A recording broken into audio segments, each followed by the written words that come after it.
It was on the Edmund Pettus Bridge where many African Americans faced unbelievable violence 50 years ago. Some were chased down by horses, others were severely beaten. But the idea of voting one day and changing the scope of politics is what led them to march on.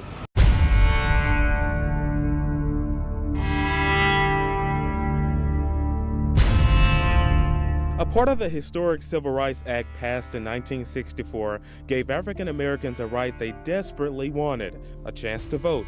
We were determined to get the right for all people, regardless of the color of their skin, to be able to file a ballot, to determine their own destiny.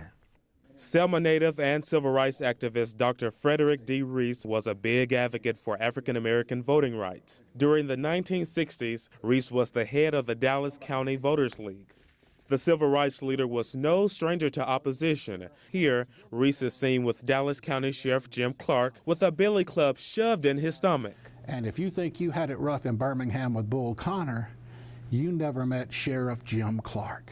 Civil rights historian Kenneth Mullinax. Mr. Clark had no qualms about beating up old women, pastors, children who dared to register to vote. Despite the obstacles, the group's determination to register to vote never faded away. The number of blacks in Dallas County really outnumber the number of whites in Dallas County. And of course, there was opposition for us to get that right. So if we get the right to vote, then the possibility of more blacks having that right than whites. And therefore, efforts were made to make sure that blacks would not be allowed to get that registration to vote. But as the leader, Reese says they needed outside help. I signed the official invitation inviting Dr. King to come to Selma to further assist us. Dr. Martin Luther King and others with the Southern Christian Leadership Conference came to Selma. They helped orchestrate 3 Selma to Montgomery marches. The first march was inspired by the death of civil rights activist Jimmy Lee Jackson, who was killed by an Alabama state trooper.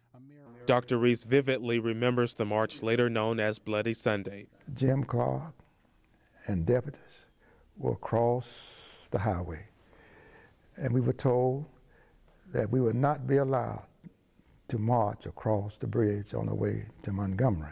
And they meet Major John Cloud of the Alabama State Troopers, the major's in charge.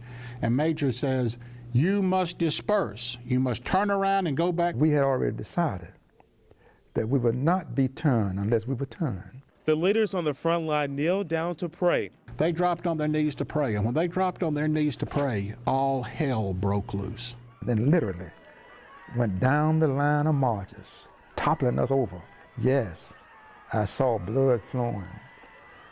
Pandemonium broke out in the crowd in a state of disbelief that this was happening in the United States of America.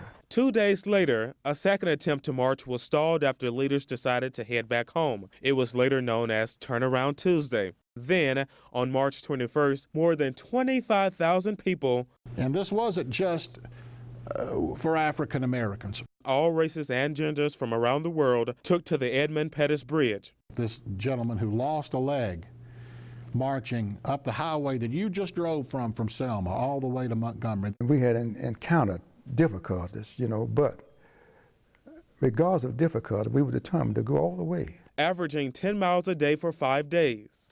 This is downtown Montgomery. Here we are marching up Dexter Avenue, arm in arm, singing "We Shall Overcome." They arrived at the state's capital, the same place Dr. King delivered a speech entitled, "How Long, Not Long." How long, not long. Yes, sir. Because no lie can live forever. Yes, sir. I sat on that platform that day, and I looked out over that sea of humanity. A great feeling of great triumph and victory. And Dr. King made that speech that day. And certainly it was a feeling that now we have arrived at a point where now the possibility that all people, regardless of the color of their skin, would have a right to participate in the political process that governs their lives.